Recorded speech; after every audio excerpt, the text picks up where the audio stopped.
Good morning students, मैं Varun Singh CBSE class 9th के science का chapter 1 matter in our surrounding का आज 10th लेक्चर लेने जा रहे हैं। पिछले लेक्चर 9th में हमने इंटेक्स्ट क्वेश्चन को सॉल्व किया था, तो आज के लेक्चर में कुछ इंटेक्स्ट क्वेश्चन को बनाएंगे और पढ़ेंगे स्केल्स फॉर मेजरिंग टेम्परेचर, मतलब कि टेम्परेचर को मापने के लिए कौन कौन से स्केल आपके पास है उसके बारे में हम पढ़ेंगे। तो वीडियो के अंत तक बने रहेंगे। तो आज जो है, आज का हम इंटेक्स्ट क्वेश्चन है गिव रीजन। अब तक जो पढ़ाई किए हैं उसमें से गिव रीजन, आपको रीजन बताने हैं। First question is a gas fills completely the vessel in which it is kept,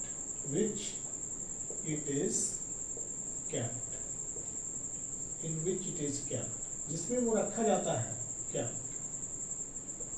gas उस भेसल को कंप्लीटली फिल कर देते हैं जिसमें उनको रखा जाता है। इसका रीजन है the particle of a gas are constantly moving in all direction, constantly moving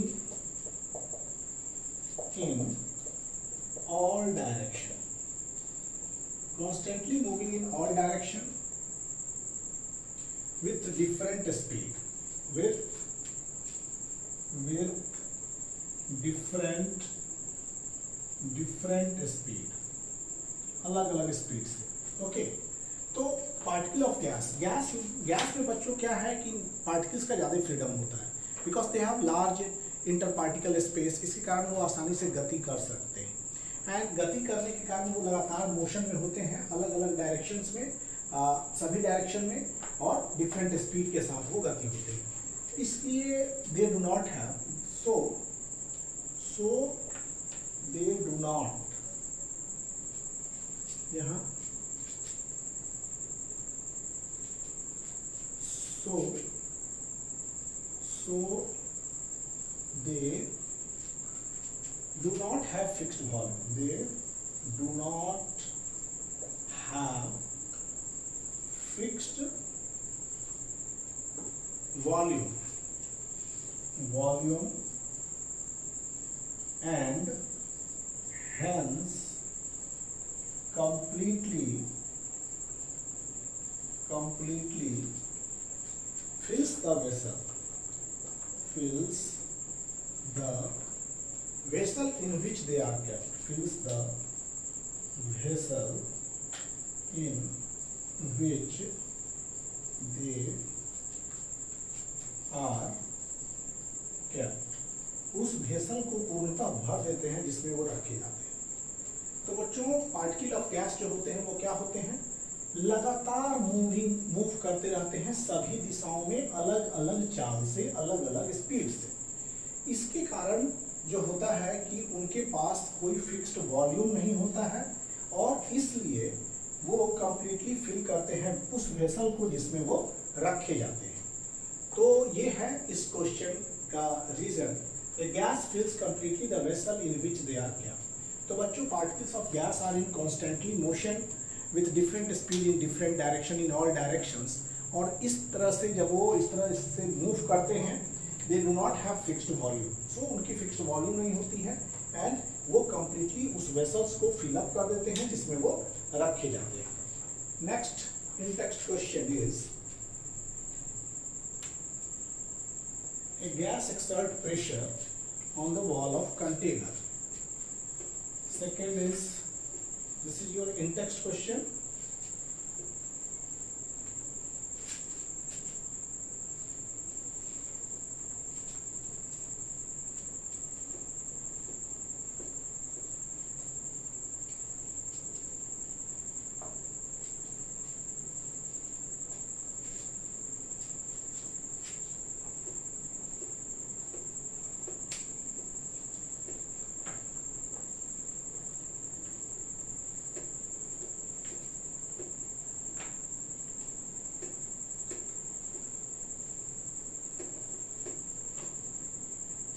Second question, 2. A gas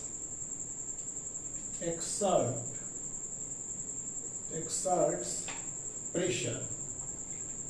gas जो है दबाव डालते हैं, pressure, on the wall of the container. On the wall of the container. Wall of the container. Gas pressure exert करते हैं, जिस container में रखे जाते हैं उसमें गैस जो होते हैं वो प्रेशर एक्सर्ट करते हैं. Why do gas exert pressure? तो इसका रीजन है, we have to give reason. Gas exert pressure due to collision. Gas के अणु जो हैं अब बराबर दीवार से, जिस वेसल में रखे जाते हैं उस वेसल के दीवार से टकराते रहते हैं. The molecules of gas being constantly in motion they collide with the wall of container. ये कंटेनर के वॉल से लगातार टक्कर लगाते रहते हैं, and due to which इस टक्कर के वजह से दीवार पर प्रेशर पड़ता है. तो यहाँ बच्चों gas exerts pressure due to collision.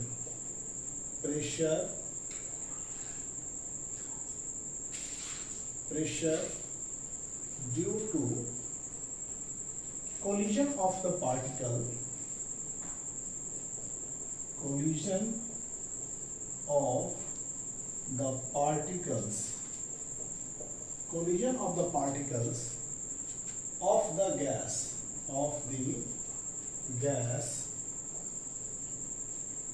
on the wall of the containing vessel, on the wall of the containing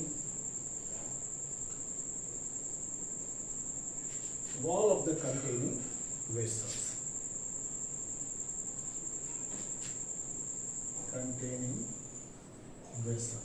okay.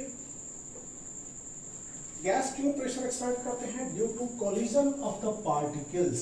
Particle के कोलिजन से. किसके साथ कोलिजन करते हैं?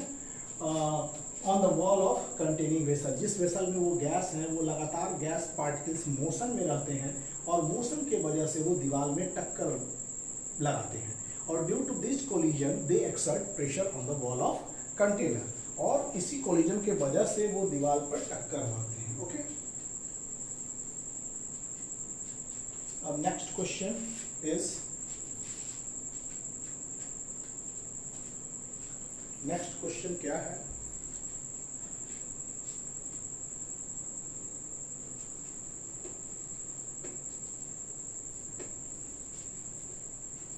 वुडन टेबल को सॉलिड कहा जाता है. Wooden table is called solid. This is, आप भी वुडन टेबल को सॉलिड करते हैं. उसको क्यों कहा जाता है? You have to give reason. आप जानते हैं बच्चों कि सॉलिड्स के fixed shape and fixed volume होते हैं, और इसी वजह से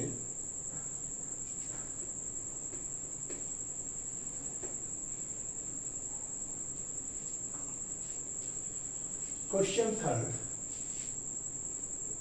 is a wooden table,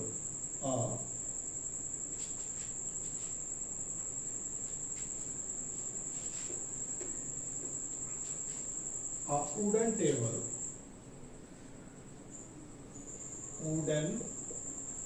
table should be called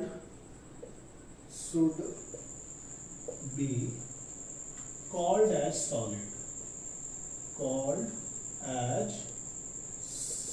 solid. Wooden table को सॉलिड क्यों कहा जाता है? तो वुडन टेबल में क्या होते हैं कि इसके एक डिस्टिंक्ट शेप होते हैं, उसकी एक डेफिनिट बाउंड्री होती है. तो यहाँ पर आंसर में वुडन टेबल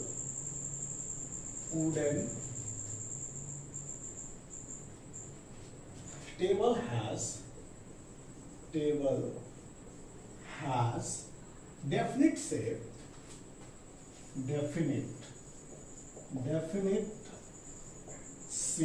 वुडन टेबल के डेफिनिट शेप होते हैं.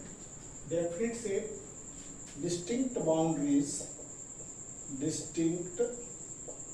बाउंड्रीज, इसके boundaries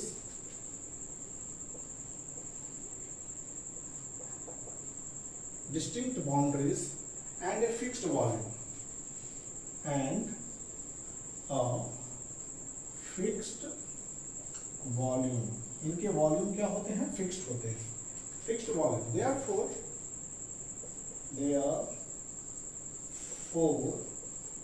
it should be called a solid. It should be called a solid. इसलिए इसको सॉलिड कहा जाता है. बच्चों वुडन टेबल को सॉलिड क्यों कहते हैं?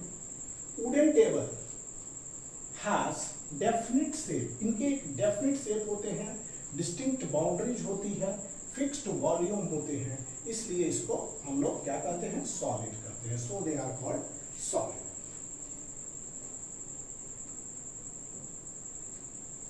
Next question is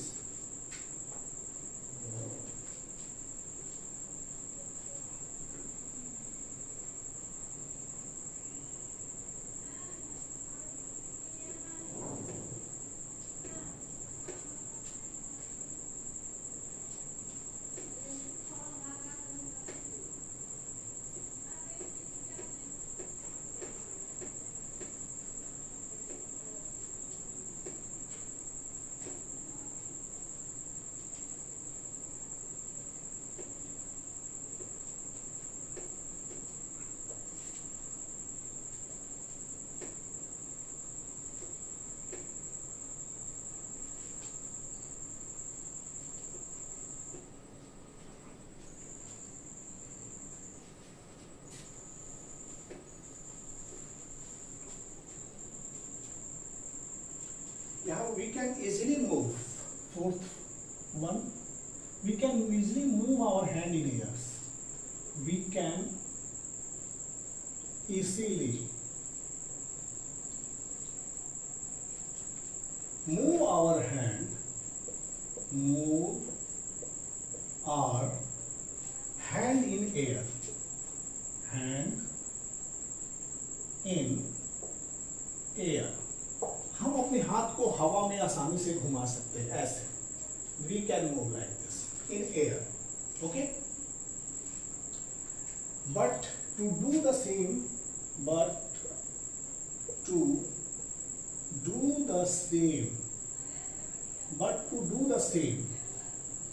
through a solid block of wood, through a solid block of wood, or to do the same through a solid block of wood, we need karate expert. We need karate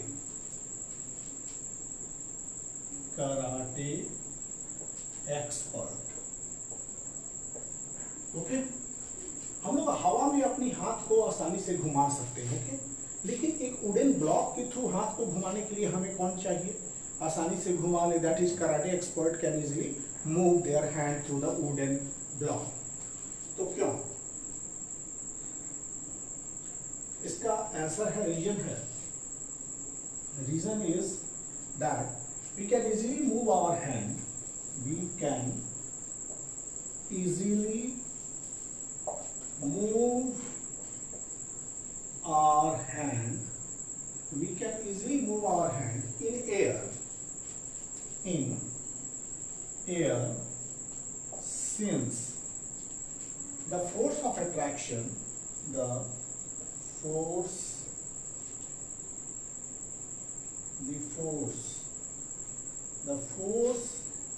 of attraction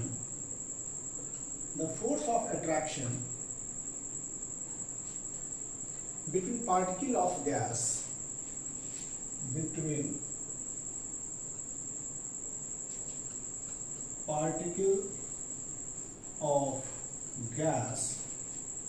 that is air, they are very weak. चूंकि air gases state of matter है, इसके molecules के बीच जो force of attraction होता है वो काफी weak होता है. This very weak force of attraction is in between the particles of air. Air के पार्टिकल्स में बहुत वीक फोर्स ऑफ अट्रैक्शन होता है, और due to this weak force of attraction and hence can be easily weak force of attraction. इनके बीच क्या होता है? वीक फोर्स ऑफ अट्रैक्शन होते हैं, very weak force,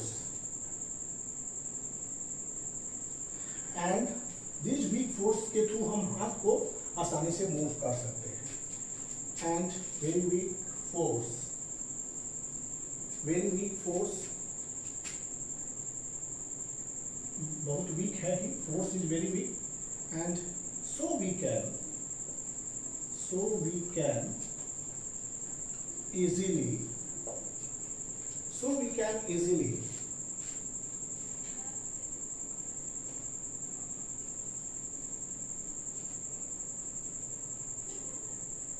move our hand in air, move our hand in air, और इसलिए हम अपनी हाथ को हवा में आसानी से घुमा सकते हैं.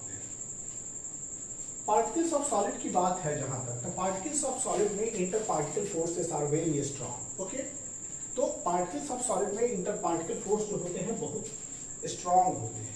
अब यहां बच्चों पार्टिकल ऑफ सॉलिड वैसे भी क्लोज पैक्ड होते हैं,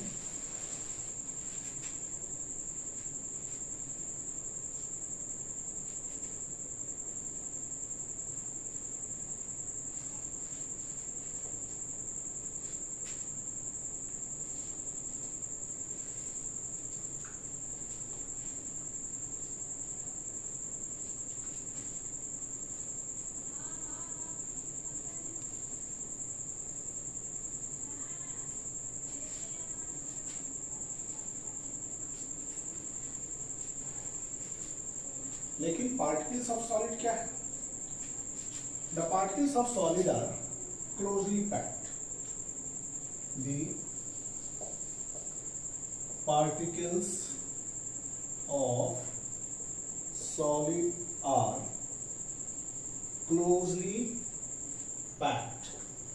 सॉलिड के पार्टिकल बहुत पैक्ड होते हैं, क्लोज पैक्ड होता है इनमें, and inter molecular and inter particle force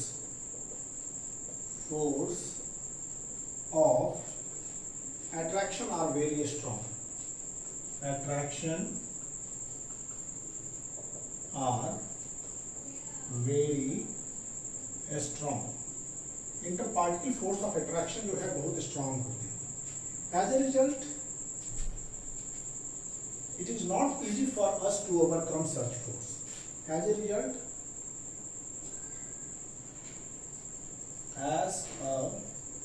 result, they cannot be easily overcome. Cannot be easily overcome.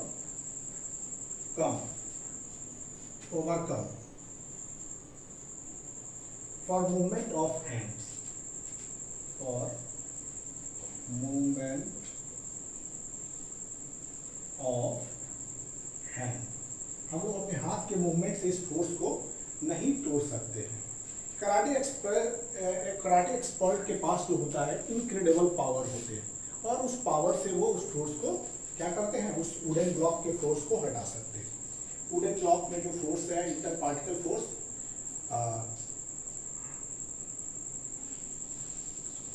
तो इनको वुडन ब्लॉक को सेपरेट करने के लिए इनक्रेडिबल पावर चाहिए. ओके, तो karate expert with almost karate expert with almost incredible power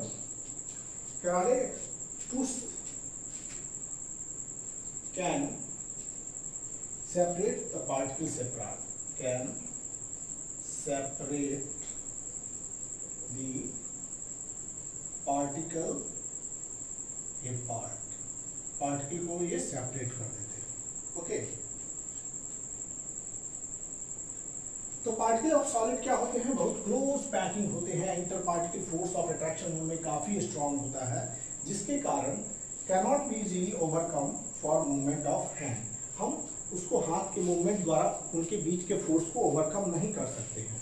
लेकिन वही बात जब कराटे एक्सपर्ट की होती है तो उनके इनक्रेडिबल पावर के कारण ये वुडन ब्लॉक जो होते हैं सेपरेट हो जाते हैं।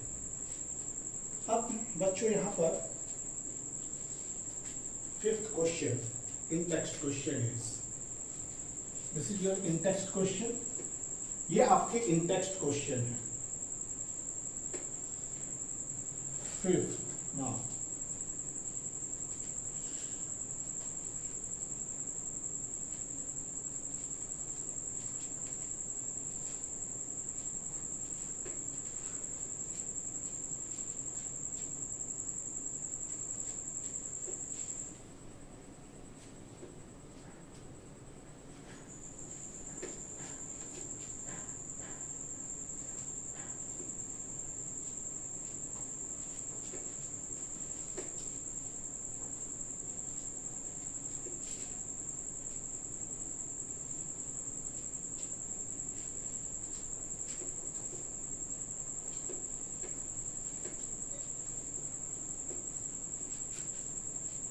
fifth question,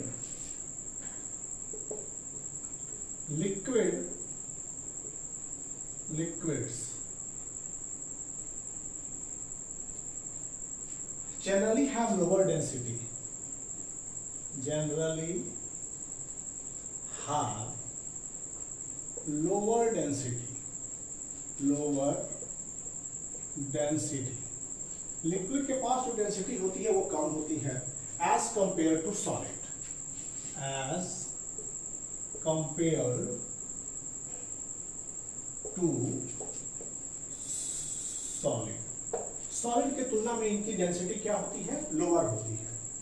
but you must have observe that, ये इन टेक्स्ट में लिखा हुआ है, but you must have observe that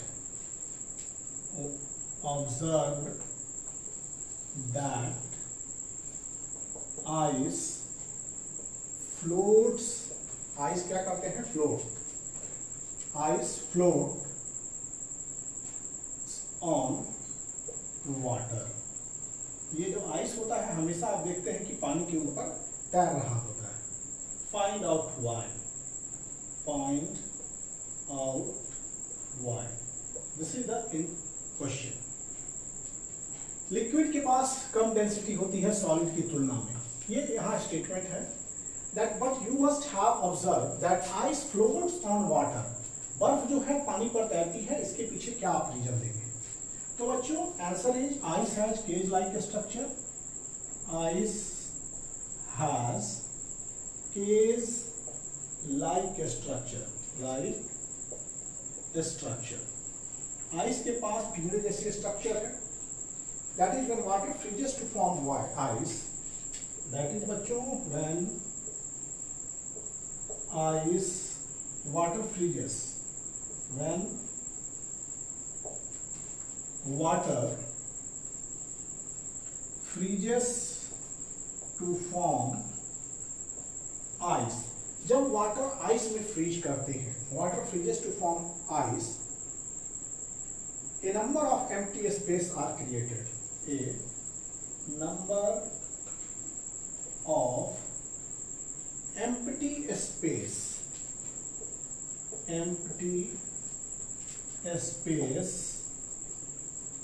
are created।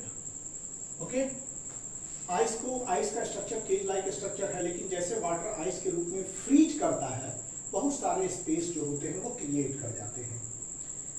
As a result, the volume increases, इसके कारण आइस का volume as a result volume increases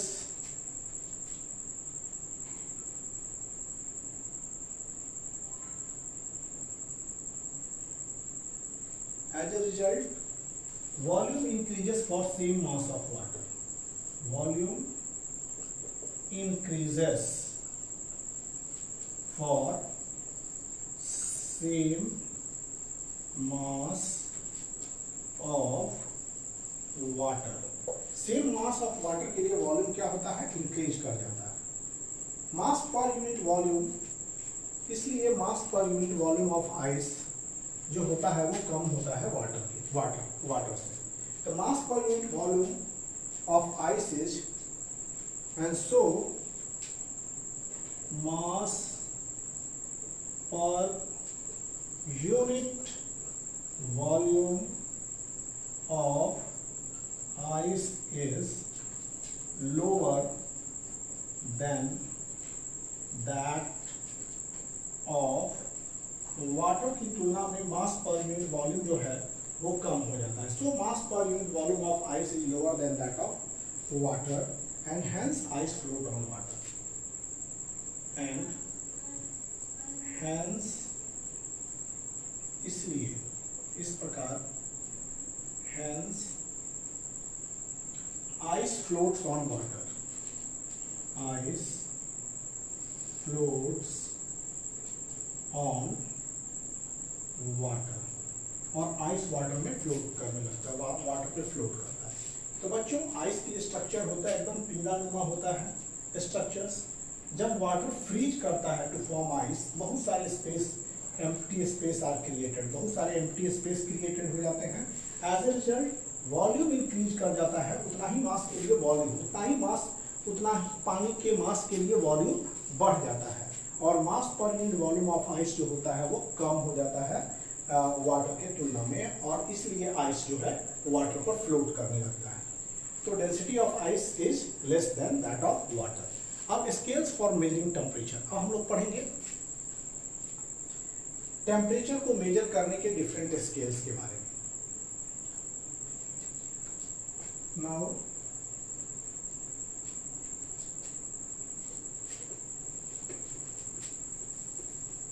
this was your in-text question, and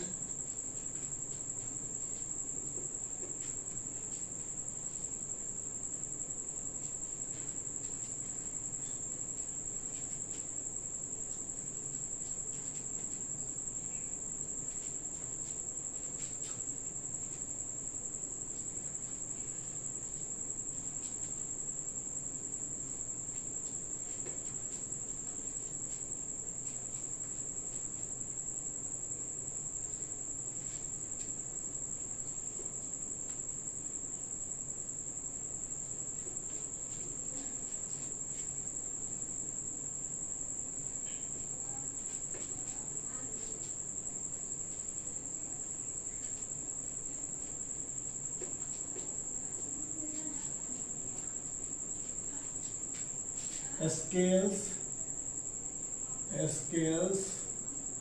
for measuring temperature. Scales for measuring temperature. Temperature को मापने के जो scales हैं वो कौन कौन से हैं?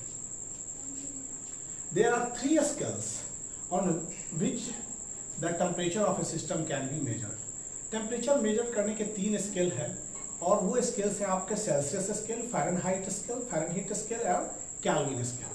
3 scales on which the temperature of a system is measured. 3 scales जिससे हम किसी सिस्टम के टेम्परेचर को मेजर करते हैं. That is, first is your Celsius scale.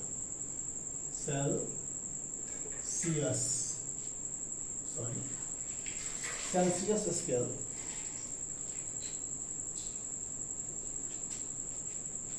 Celsius scale.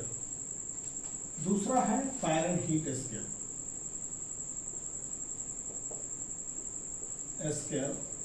And third is your Kelvin scale. There are 3 scales, एक centigrade, दूसरा Fahrenheit और कैल्विन स्केल को एब्सोल्यूट स्केल भी बोला जाता है, एब्सोल्यूट स्केल। ये 3 scales of measuring temperature, Celsius scale, Fahrenheit scale और Kelvin scale, absolute scale. Celsius scale के लिए representation degree centigrade, degree Fahrenheit, इसमें नो नीड, डायरेक्ट आप केल्विन रखें। ओके, तो 3 स्केल कौन कौन से हो गए बच्चों? Celsius scale, Fahrenheit scale and Kelvin scale.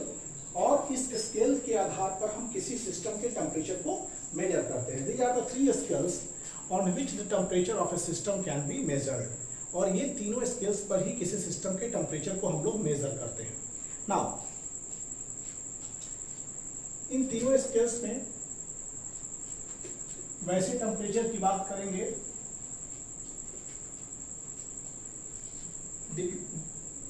Degree Celsius, Fahrenheit और केल्विन में कुछ रिलेशंस को समझें।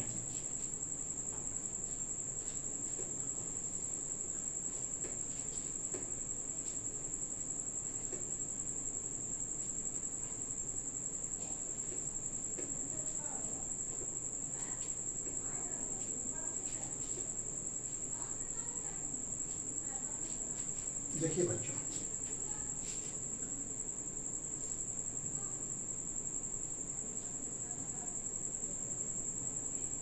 Making a thermometer,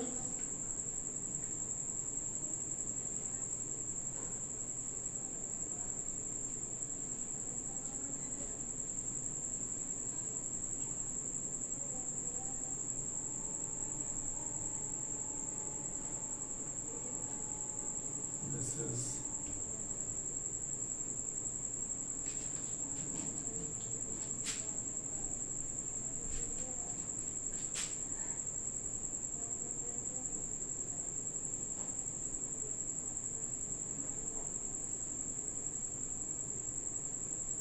thermometer. और एक पैमाना जो है वो 100 degree centigrade, this is 100 degree, ये मार्क किया हमने। This is 100 degree Celsius. और एक पैमाना यहाँ पर 0 degree Celsius. This is freezing point. 0 degree होता है क्या बच्चों? Freezing point of water. This is freezing point of water। 100 degree Celsius, this is boiling point of water, okay। ये सेल्सियस स्केल के लिए हो, सेल्सियस स्केल पर। अब नाउ हम चलेंगे फ़ारेनहीट स्केल, सेम थिंग।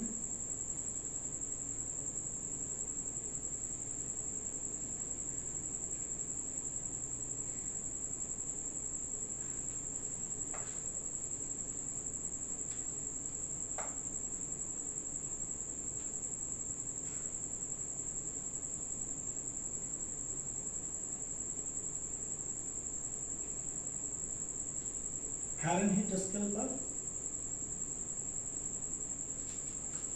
तो ये अक्सर आपने थर्मोमीटर में देखा होगा, सिल्वरी कलर का ये।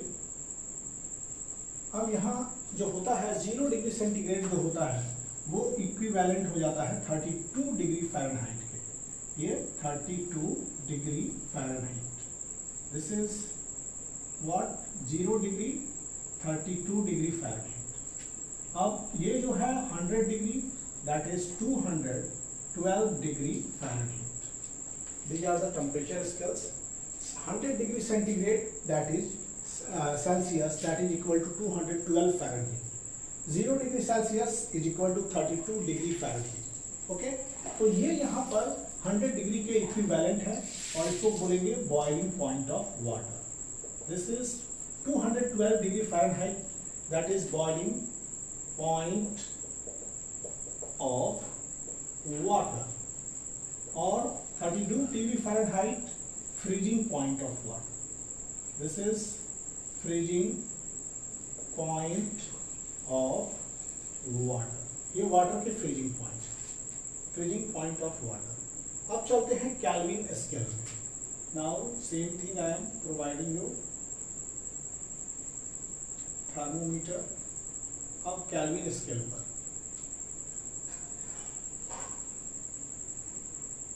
Kelvin scale the best scale for measuring temperature. Kelvin scale को एब्सोल्यूट स्केल भी बोला जाता है। Kelvin scale is also known as absolute scale. तो केल्विन स्केल पर जो टेम्परेचर हम लोग मेजर करेंगे, और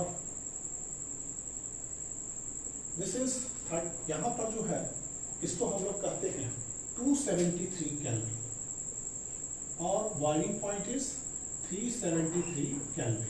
ओके, ये 373 kelvin this is boiling point of water, 273 kelvin is the freezing point of water. मतलब 100 degree Celsius, 100 degree Celsius, this 100 degree Celsius is equal to 212 degree Fahrenheit is equal to 373 Kelvin. Okay, 0 degree Celsius is equal to 32 degree Fahrenheit, that is equal to 273 Kelvin. Okay, तो बच्चों Kelvin is the SI unit of temperature. SI unit of temperature कौन हो जाएगा? SI unit of temperature, unit of temperature is Kelvin. ये Kelvin जो है वो SI unit of temperature है। This is the SI unit of temperature is Kelvin, और इसको डिनोट करते हैं सिंबल K से। ओके, साइन ऑफ डिग्री कभी भी आप बच्चों साइन ऑफ डिग्री Kelvin लिखते समय डोंट मेंशन लाइक दिस, ये आपका गलत हो जाएगा। हमेशा Kelvin इस तरह से, दिस इज रॉन्ग। कभी भी Kelvin की जगह, साइन की जगह पर डिग्री आप मत रखें। और इसमें क्या है कि on this scale freezing point of water is 273.16, ये करीब करीब 16, ये राउंड ऑफ फिगर में हम इतना लिखते हैं 273, आप राउंड ऑफ फिगर में फॉर कन्वीनियंस, सुविधा के लिए। ओके, सुविधा के लिए हम लोग कितना लिखते हैं फॉर कन्वीनियंस 273, और ये 273.16 इक्विवेलेंट है आपके 0 डिग्री सेल्सियस के बराबर, and 100 degree Celsius is equivalent to 371.16 Kelvin के बराबर। राउंड ऑफ फिगर में 100 degree centigrade that comes to be 373 Kelvin, और 0 डिग्री सेंटीग्रेड इक्वल टू 273। ये कन्वीनियंस के लिए, सुविधा के लिए है। अब यहाँ केल्विन स्केल, एक और बात है कि kelvin scale is best scale for measuring temperature. Temperature को मेजर करने का सबसे बेस्ट स्केल जो है वो केल्विन स्केल है, क्योंकि इसमें कोई नेगेटिव साइन नहीं है। There is no negative sign while measuring temperature in Kelvin scale. और Celsius and Kelvin scale are related. Celsius and Kelvin scale किस तरह से रिलेटेड बता दें। सेल्सियस सेल दैट इज, हम लोग यहां पर Celsius and kelvin, Celsius and Kelvin scale are related to each other, एक दूसरे से रिलेटेड होते हैं। Kelvin scale is equal to 273 by relation, ये किस रिलेशन से संबंधित है? दैट इज इक्वल टू 273, सुविधा के लिए लिखे हैं 273, आप 0.16 भी लिख सकते हैं, प्लस डिग्री सेल्सियस का तापक्रम। ओके, ये हो गया। जैसे केल्विन स्केल को अगर बदलना है, अगर आपके पास डिग्री सेल्सियस में टेम्परेचर है तो 273 में आप ऐड कर दीजिए। इसमें हम कुछ क्वेश्चन आपको सॉल्व करेंगे। एंड फ़ारेनहीट और सेल्सियस के बीच भी कुछ रिलेशन है, तो इसके बीच का जो रिलेशन है सेल्सियस और फ़ारेनहीट के बीच में, तो degree Celsius is equal to, that is not degree Celsius से, degree Fahrenheit is equal to what you can write 9/5 multiply कीजिए डिग्री सेल्सियस वाले टेम्परेचर से plus 32।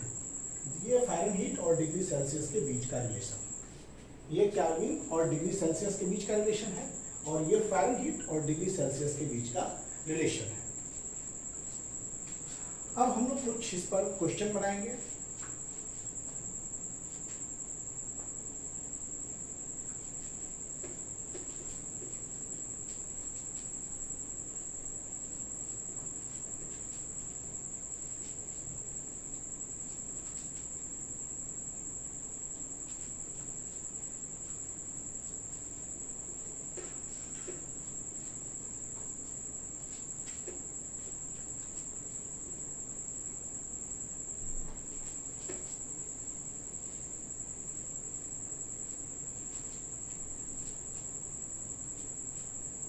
First is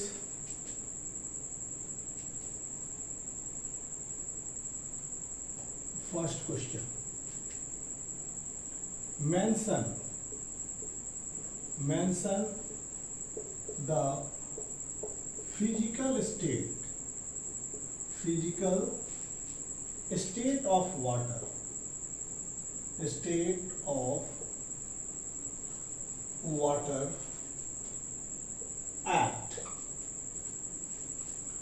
A is 0 degree Celsius पर, 0 degree Celsius, B is 25 degree Celsius, C is your 100 degree Celsius, and D is 250 degree Celsius. इस पर water की physical state क्या है? तो बच्चों 0 डिग्री मीन्स वो किस स्टेट का है? That is 0 degree Celsius ice जो होता है वो सॉलिड स्टेट में होता है। दैट इज ये आप देखते हैं ये कौन सा स्टेट हो गया? Solid state. आइस का फिजिकल स्टेट सॉलिड है और 25 डिग्री सेंटीग्रेड ये रूम टेम्परेचर है। तो इसमें जो वाटर का जो स्टेट है 25 degree centigrade physical state of water, इसमें क्या हो जाएगा? फिजिकल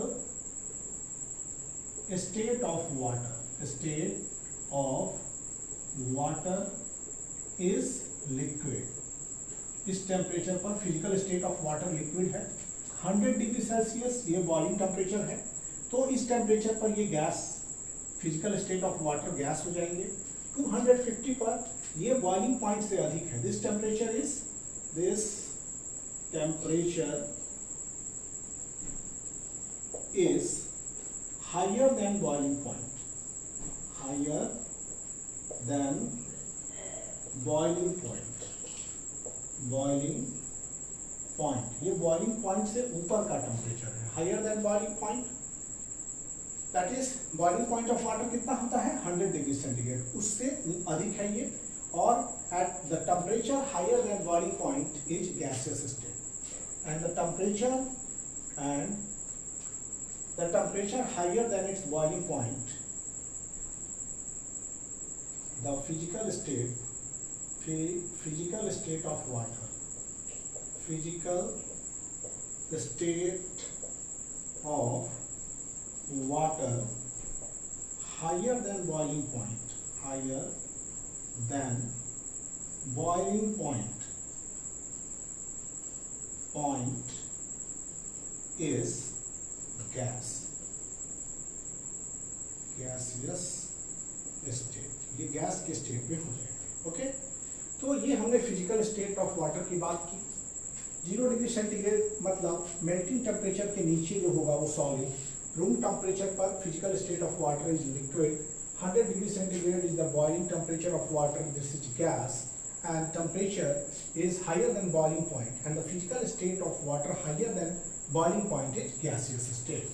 Okay, ये gaseous state।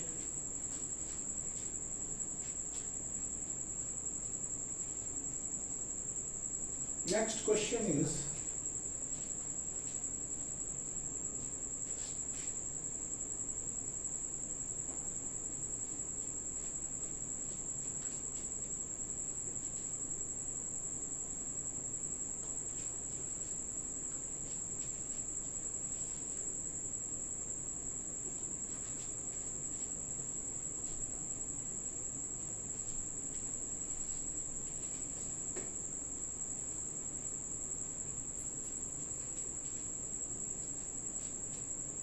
नेक्स्ट क्वेश्चन है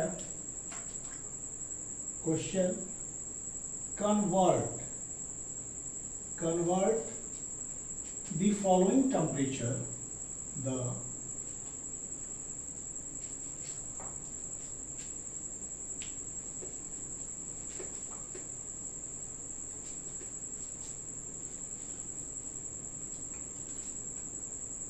convert the following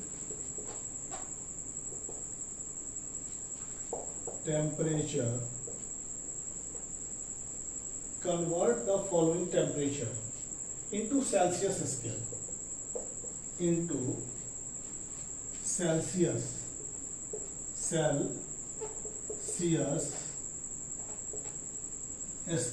Celsius scale। एक है first 298 kelvin, first is 298 kelvin, second is 300 kelvin and third is your 280 kelvin. इसको सेल्सियस में बदलना है आपको। ओके, तो सेल्सियस में कैसे बदलेंगे? तो सेल्सियस स्केल में बदलने के लिए आंसर इज, इसको सेल्सियस में बदलना है तो फर्स्ट ये 298 केल्विन है बच्चों। हमने बताया सेल्सियस में बदलने के लिए क्या कीजिएगा, 298 केल्विन टेम्परेचर में से 273 माइनस कर दें। केल्विन स्केल में से जो भी टेम्परेचर है उसमें 273 माइनस कर देंगे, this is 25 degree centigrade. Second question is your 300 kelvin, that is 300 minus 273, this comes to 27 degrees centigrade. Now a third is 280 Kelvin, 280 Kelvin, इसमें क्या करेंगे, 280 minus 273, that comes to be 7 degrees centigrade. Okay, so these are conversion of Kelvin to Celsius scale। अब क्या करना है, centigrade में temperature है और केल्विन में बदलना है। ये हमने किस तरह से मेजर किया, सेल्सियस में चेंज किया। मतलब केल्विन स्केल के टेम्परेचर को सेल्सियस में बदलने के लिए you have to subtract the Kelvin scale temperature minus 273, this, then you will get Celsius scale. अब next is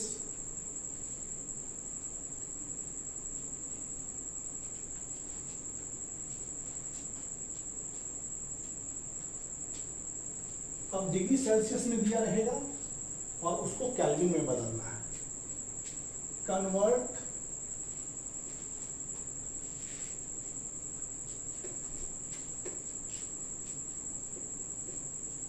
now, convert temperature into in the Kelvin scale, convert the following temperature into Kelvin scale, Kelvin scale. तो Kelvin scale में बदलना है। Temperature है A is 25 degree Celsius, B is 373 degree Celsius. Okay, you have to convert in Kelvin scale. इसका answer, तो 25 degree Celsius, this is equal to 273 plus 25 comes to be 298 Kelvin. याद रखिए kelvin में यहाँ डिग्री वगैरह नहीं लगाना है, डोंट यूज दिस। ओके, अब यहाँ पर 373 degree Celsius, this is Celsius, is equal to, that is 373 plus 273, यहाँ पर 273 करना है इसमें, मतलब कि 25 में 273 जोड़ना है। इधर आप रखिए 25, ये टेम्परेचर यहाँ रखिए और उसमें जोड़ दीजिए 273, एंड 273 और 373 है, इसमें जोड़िए 273, कम्स टू बी 646 केल्विन। 336 और 7 7 14, 3 2 5 1 6, दैट इज 646 केल्विन। तो डिग्री सेल्सियस को केल्विन में हमने बदला। तो बच्चों ये जो चैप्टर है, chapter 1 matter in our surrounding, ये केमिस्ट्री का पोर्शन है। इसका 10th लेक्चर यहीं समाप्त होने जा रहा है। अगले लेक्चर में फिर आपसे मिलेंगे, तब तक thank you for watching videos. Please like share and subscribe the channel. Thank you.